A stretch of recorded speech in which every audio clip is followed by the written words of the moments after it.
Hello friends, welcome to my PCD Education YouTube channel. Through this video, I will try to know the topic parts of speech. So let's start with the parts of speech. You know, every or is part of a sentence is called parts of speech. As usual, we are speaking in English.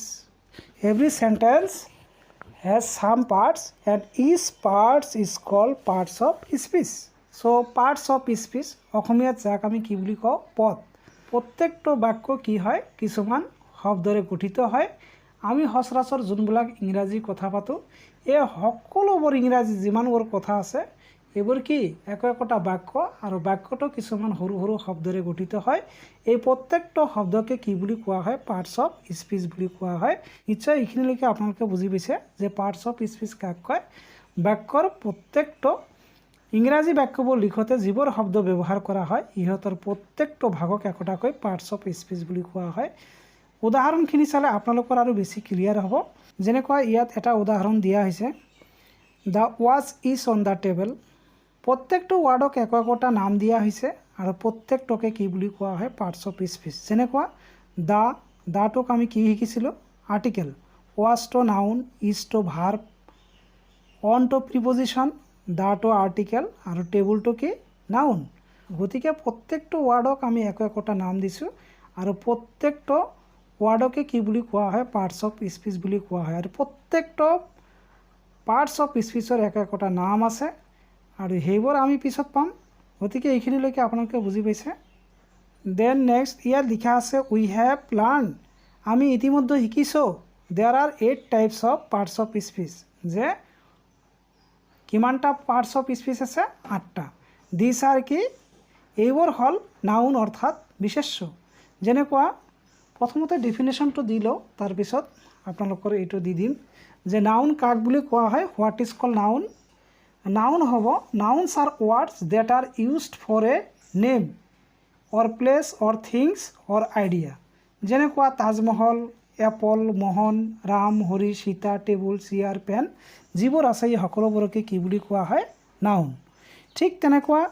Parts of স্পীচৰ 2 number ভাগটো হ'ল প্ৰনাউন যাক আমি সৰ্বনাম বুলি কওঁ তেনেহ'লে কি হ'ব সৰ্বনামটো কাক বুলি কোৱা হ'ব যে pronouns R words which are used in place of a noun অৰ্থাৎ যাৰ নাম নাই তাক কি বুলি কোৱা হয় প্ৰনাউন ৰামৰ এটা নাম আছে ৰামৰ ঠাইত যদি ইট বহাই দিওঁ তেনেহ'লে কি হ'ব যেনেকুৱা দা পেন কলমটো গতিকে কলমটোৰ ঠাইত যদি ইট বহাই দিওঁ ইট ইজ এ পেন তেনেহ'লে কি হ'ব ইয়াৰ নাম নোহোৱা হৈ যাব গতিকে ইটটো কি হ'ব এটা প্ৰনাউন বা সৰ্বনাম আৰু প্ৰনাউনবোৰ কি প্ৰনাউনৰো বহুত ভাগ আছে তাৰে ভিতৰত মুখ্য প্ৰনাউনবোৰ হ'ল আই উই ইউ হি সি ইট দে এইখিনিলৈকে বুজি পাইছে দেন 3 নম্বৰত আছে এজেক্টিভ মানে হ'ল বিশেষণ what is call adjective are words that modify a noun or a pronoun অৰ্থাৎ যোনবিলাক শব্দই কি কৰে নাউন আৰু প্ৰনাউনৰ দুৰ্গুণ বুজায় তাকে কি বুলি কোৱা হয় অসমীয়া ভাষাত বিশেষণ আৰু ইংৰাজীত এজেক্টিভ বুলি কোৱা হয় যেনেকুৱা উদাহৰণস্বৰূপে দিয়া হৈছে গুড বেড টল ৰেড স্মল বিগ দিছ আৰ এজেক্টিভ দেন 4 নম্বৰত আছে ভাৰ্ব মানে হ'ল ক্ৰিয়া আৰু চেণ্টেন্সৰ মুখ্য পাৰ্ট মই কৈছিলোঁ what is the king of A sentence verb is a king of A sentence যে প্ৰত্যেকটো বাক্য এটা হ'বলৈ হ'লে কি লাগিব ভাৰ্ব এটা নিশ্চয় লাগিব যেনেকুৱা গো এটা পূৰ্ণ বাক্য যিহেতু ইউ এটা কি আছে ইয়াত উজ্জ্বল হৈ আছে এইখিনি আমি ইতিমধ্যে পাই আহিছোঁ তেনেহ'লে ভাৰ্বৰ ডেফিনেশ্যনটো কেনেকৈ দিম আমি যে a verb is a word that tells or assert something about a person or a thing মানে একশ্যন বুজাব যোনটো ভাৰ্বে নাউনটোৱে কি কৰা বুজাইছে ছাবজেক্টটোৱে কি কৰা বুজাইছে এইখিনি বুজাব এ verb may tell us what a person or thing does অৰ্থাৎ ব্যক্তি বা যিকোনো বস্তুৱে কি কৰা বুজাইছে এইটোকে কি বুলি কোৱা হ'ব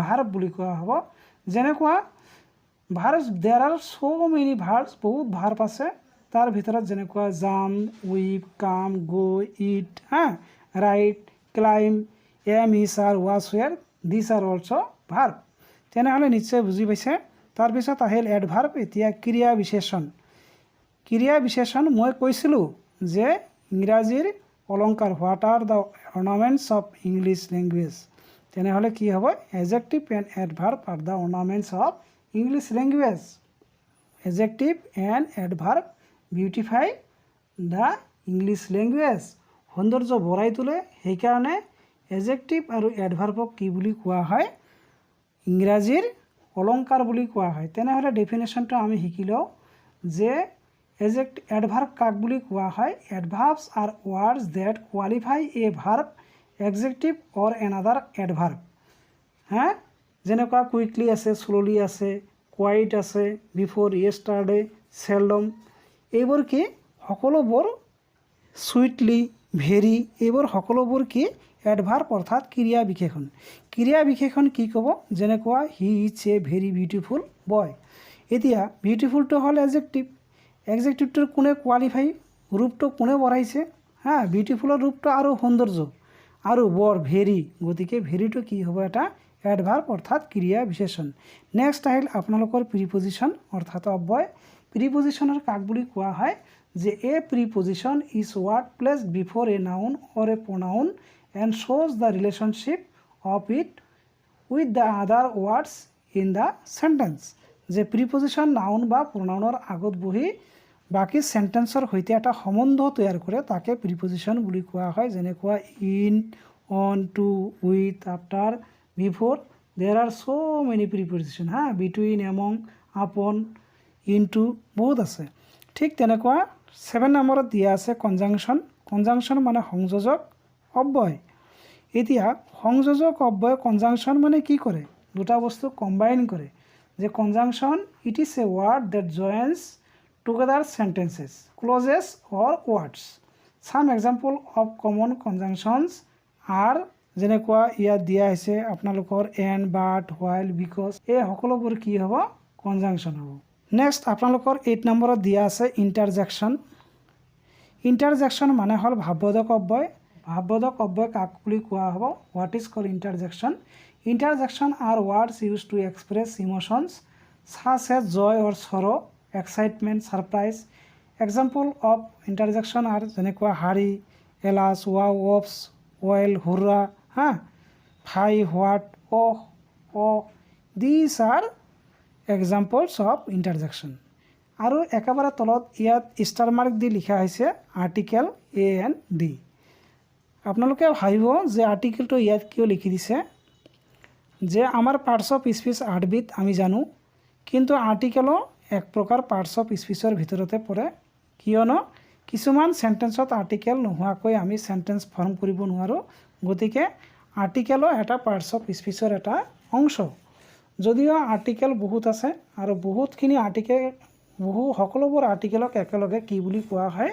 ডিটাৰমিনাৰ্ছ বা ডিটাৰমিনেটিভ বুলি কোৱা হয় মই আগৰ ক্লাছত কৈছিলোঁ কিন্তু তাৰ ভিতৰত এ এন আৰু ডি কি বুলি কোৱা হয় আৰ্টিকেল বুলি কোৱা হয় যেনেকুৱা ডি চি চে পেন এই যে এটো ক'লোঁ এটো কি হ'ব এটা আৰ্টিকেল গতিকে এটোৰো এটা নিৰ্দিষ্ট নাম আছে যেহেতু আৰ্টিকেল কিন্তু পাৰ্টছ অফ স্পীচৰ ভিতৰততো এৰ কোনো নাম নাই যদিও এটো এডজেক্টিভ হিচাপে কাম কৰিব কিন্তু এইটো প্ৰপাৰ এডজেক্টিভ আমি ক'ব নোৱাৰোঁ গতিকে এইটো কি বুলি ক'ম আমি যে আৰ্টিকেল নিশ্চয় এইখিনিলৈকে বুজি পাইছে এইখিনিয়ে আছিল একেবাৰে ইন্ট্ৰডাকশ্যন পাৰ্টখিনি আই হোপ আপোনালোকে এইখিনি বুজি পাইছে একেবাৰে বেছিকৰ পৰা আৰম্ভ কৰিছোঁ বেছিক নলেজখিনি আমি শ্বেয়াৰ কৰিবলৈ যত্ন কৰিছোঁ নেক্সট আপোনালোকৰ আছে ইয়াত দুটামান উদাহৰণ তুলি দিয়া হৈছে যে উদাহৰণ দুটা চালে আমি আৰু বহুতখিনি জ্ঞাত হ'ম পাৰ্টছ অফ স্পীচৰ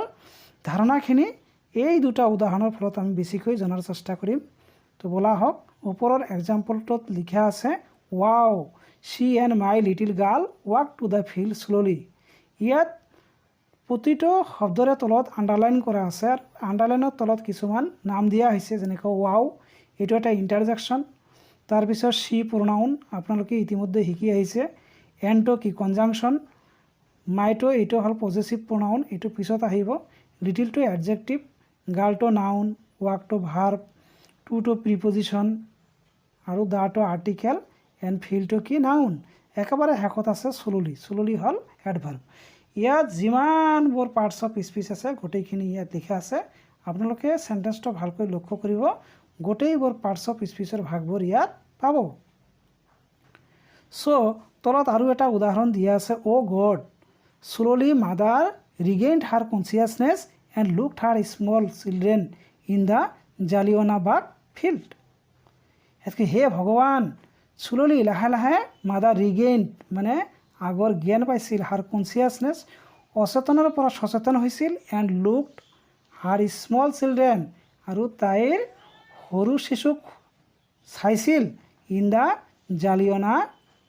জালিৱানাবাগ ফিল্ড অৰ্থাৎ 1919 চনৰ পাঞ্জাৱৰ জালিৱানাবাগত যে হত্যাকাণ্ড হৈছিল, ইয়াত বহুত মানুহ মৃত্যুবৰণ কৰিছিল। এজন মা আছিল ধৰি লোৱা হওক, আৰু তাইৰ মাকক আঘাতপ্ৰাপ্ত হৈছে, গুলি লাগিছে ভৰিত, তাৰ ফলত সি অচেতন অৱস্থাত আছিল। তাৰপিছত অলপ পিছত জ্ঞান ফিৰাই পাইছে আৰু তাইৰ শিশুক চাইছে। গতিকে ইয়াত সকলোবোৰ বস্তু আছে, আপোনালোকে চাওক। অ' গড ইণ্টাৰজেকশ্যন, স্ল'লি এডভাৰ্ব, তাৰপিছত মাদাৰ নাউন, ৰিগেইন ভাৰ্ব, হাৰ্টো হল প্ৰিপজিশ্যন, তাৰপিছত কনচিয়াছনেছ এইটো হ'ল নাউন, এণ্টো কনজাংশ্যন, লুকটো ভাৰ্ব, হাৰ্টো প্ৰিপজিশ্যন, স্মলটো এডজেক্টিভ, চিলড্ৰেনটো কি হ'ল নাউন, ইনটো প্ৰিপজিশ্যন, দাটো কি আৰ্টিকেল, আৰু জালিৱানাবাগ ফিল্ড এইটো কি নাউন। নিশ্চয় বুজি পাইছে। নেক্সট তলত কিছুমান উদাহৰণৰ সৈতে আমি এতিয়া অলপ ডিটেক্ট কৰিবলৈ শিকিম যে কেনেকৈ আমি পাৰ্টছ অফ স্পীচবোৰ দেখাৰ লগে লগে বস্তুবোৰ চিনি পাম।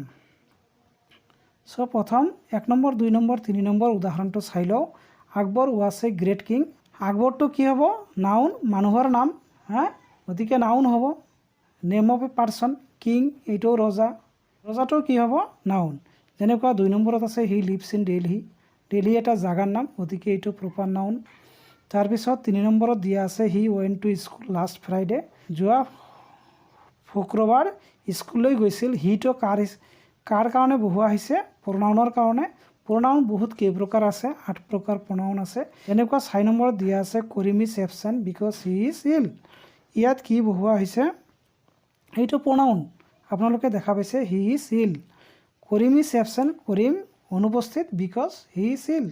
এইটোত লিখা আছে the Fox is an intelligent animal, এই ইণ্টেলিজেণ্ট এইটো কি এডজেক্টিভ হ'ব।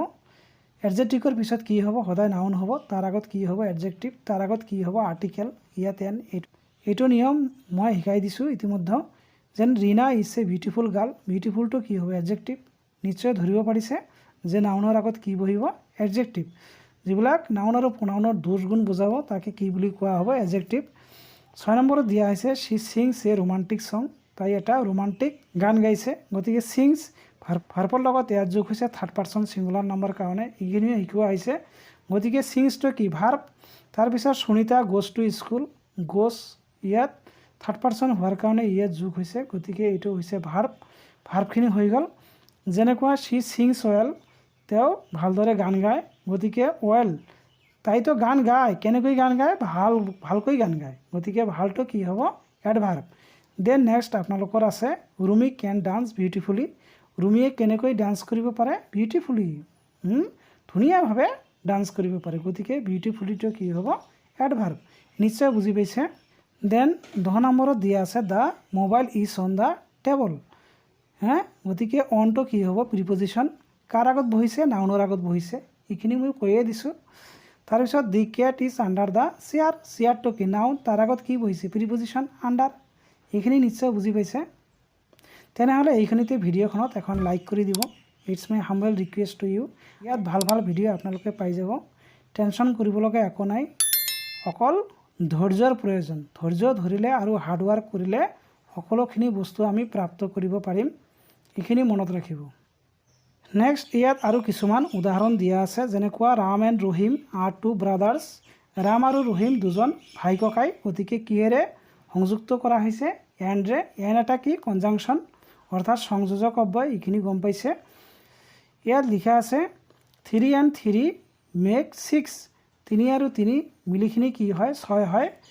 ইয়াত লিখা আছে hurrah we have won the match, আমি মেচখন খেলত জিকিলোঁ। Alas the old men has died, হাই বুঢ়া মানুহজন মৰিলে। 17 নম্বৰত কোৱা হৈছে this is a beautiful flower, এইটো এটা ধুনীয়া ফুল, ফ্লাৱাৰটো নাউন, বিউটিফুলটো এডজেক্টিভ আৰু এইটো কি আৰ্টিকেল। এইখিনি শিকোৱা হৈছে। ইয়াৰ তলত আপোনালোকে দেখা পাইছে যে এ toy is kept on my bed, এটা পুতলা মোৰ বিছনাৰ ওপৰত ৰখা হৈছে। এটা কি আৰ্টিকেল আৰু টয়টো কি আছে পুতলা, গতিকে নাউন হ'ব। দ্য নাইট ৱাজ পাৰফেক্টলি কাম, এইটো এটা আপোনালোকৰ কাৰণে চেণ্টেঞ্চ লিখি দিছোঁ। দ্য নাইট ৱাজ পাৰফেক্টলি কাম, গতিকে পাৰফেক্টলিটো কি হ'ব, নাউন হ'ব না ভাৰ্ব হ'ব না এডভাৰ্ব হ'ব না এডজেক্টিভ হ'ব, এইখিনি আপোনালোকে চিন্তা কৰিব। দ্য নাইট ৱাজ, ৰাতিটো আছিল, কাম মানে শান্ত, শান্তটো কি, এইটো হ'ল এডজেক্টিভ, গতিকে এডজেক্টিভৰ কোনে মডিফাই কৰিব, এডজেক্টিভক কোনে মডিফাই কৰিব, গতিকে নিশ্চয় এডভাৰ্ব হ'ব লাগিব। যে এডভাৰ্বে কেতিয়াবা এডজেক্টিভক, কেতিয়াবা ভাৰ্বক, কেতিয়াবা এডভাৰ্ব নিজেকো মডিফাই কৰে। গতিকে পাৰফেক্টলি কেনেকুৱা শান্ত আছিলে, ৰাতিটো কেনেকুৱা শান্ত আছিল, পাৰফেক্টলি কাম মানে সম্পূৰ্ণৰূপে পূৰ্ণৰূপে কি আছিল, শান্ত আছিল। গতিকে পাৰফেক্টলি কি হ'ব, এডভাৰ্ব হ'ব। এডি ভাৰ্ব সংক্ষেপে লিখিছোঁ, আপোনালোকে ধৰি ল'ব। নিশ্চয় বুজি পাইছে। প্ৰতিটো পাৰ্টছ অফ স্পীচৰে বহুত ভাগ আছে, এইবিলাকৰ ভাগৰ আগৰ উপভাগ আছে। এইখিনি পঢ়িলেহে আমি ইংৰাজীখিনি সম্পূৰ্ণভাৱে শিকিব পাৰিম। আৰু যেনেকুৱা ভয়েস চেঞ্জ, তাৰপিছত নেৰেশ্যন, টেন্স, এই তিনিটা শিকিলে মোটামুটি ধৰক 70% ইংৰাজীৰ কভাৰ হৈ যাব। ইয়াত কেইটামান চেণ্টেঞ্চ লিখা হৈছে, আপোনালোকে চাব। প্ৰথম চেণ্টেঞ্চটো লিখা হৈছে a Ram is a good teacher. দ্বিতীয় চেণ্টেঞ্চটো লিখা হৈছে the Ram is a good teacher. তৃতীয় চেণ্টেঞ্চটো সৰু হাতেৰে লিখা হৈছে Ram is a good teacher. আৰু চতুৰ্থটো লিখা হৈছে Ram is a good teacher. ইয়াত 4টা চেণ্টেঞ্চ আছে, কোনটো ৰাইট হ'ব আপোনালোকে ক'ব পাৰিবনে? যেনেকুৱা এ ৰাম, প্ৰপাৰ নাউনৰ আগত কেতিয়াও আৰ্টিকেল নবহে, এইখিনি কথা মনত ৰাখিব। কিন্তু কেতিয়াবা বিশেষ পৰিস্থিতিত নিৰ্দিষ্টকৈ বুজালে বহায়, এইখিনি বেলেগ কথা। কিন্তু ইন জেনেৰেল এনে প্ৰপাৰ নাউনৰ আগত আৰ্টিকেল নবহে, গতিকে দিছ চেণ্টেঞ্চ ইজ ৰং। দ্য ৰাম, এইটো ছেম হ'ব, আৰ্টিকেল আছে, গতিকে এইটো কি হ'ব, কেঞ্চেল হ'ব। প্ৰপাৰ নাউন কেতিয়াও সৰু হাতেৰে ষ্টাৰ্ট কৰিব নোৱাৰোঁ, প্ৰথম আখৰটো সৰু লিখিব নোৱাৰোঁ। ৰাম লিখিবলৈ হ'লে প্ৰথমে আৰ লিখিব লাগিব আৰু আৰটো কেপিটেল লেটাৰত লিখিব লাগিব। নিশ্চয় এইখিনিলৈকে আপোনালোকে বুজি পাইছে। গতিকে এই চেণ্টেঞ্চটো কি হ'ব, ভুল হ'ব। এতিয়া এইটো চাওক, এইটো প্ৰপাৰ নাউন, আৰটো ডাঙৰ হাতত লিখা হৈছে, ইজ এ গুড টিচাৰ। এইটো according to grammar rule follow' কৰি এইখিনি চেণ্টেঞ্চটো বনোৱা হৈছে, গতিকে দিছ চেণ্টেঞ্চ ইজ ৰাইট। এই যে আমি পাৰ্টছ অফ স্পীচখিনি শিকিলোঁ, প্ৰতিটো ৱাৰ্ডৰ কিছুমান আকৌ নিয়ম আছে। যেনেকুৱা ৱাৰ্কক কেতিয়াবা আমি ভাৰ্ব হিচাপে ব্যৱহাৰ কৰিব পাৰিম, কেতিয়াবা আকৌ নাউন হিচাপে ব্যৱহাৰ কৰিব পাৰিম। গতিকে এইখিনি আপোনালোকে যেতিয়া পঢ়িলে গোটেইখিনি বস্তু বুজি পাব। চ' ফ্ৰেণ্ডছ, আজিৰ ভিডিঅ'টো এইখিনিতে সামৰিবলৈ ওলাইছোঁ। গতিকে ভিডিঅ'খন ভাল পালে লাইক কৰিব আৰু ছাবস্ক্ৰাইব কৰিব, লগতে বেল আইকনটো প্ৰেছ কৰি ৰাখিব আৰু ওপৰত আই বাটনত প্ৰেছ কৰি আপোনালোকে গ্ৰামাৰৰ যিকোনো এটা ভিডিঅ' চাব পাৰিব। আপোনালোক মোৰ চেনেলৰ প্লেলিষ্টত গ'লে সকলোবোৰ ভিডিঅ' পাই যাব, ক্লাছ 6, ক্লাছ 7, ক্লাছ 8 আৰু ক্লাছ 9ৰ, আৰু লগতে কিছুমান গ্ৰামাৰৰ ছেকশ্যন দিয়া হৈছে। এইখিনি প্লেলিষ্টত গ'লে সকলোবোৰ চাব পাৰিব। শেষত সকলোকে আকৌ ধন্যবাদ দি সামৰিছোঁ। থেংক ইউ ফৰ ৱাচিং।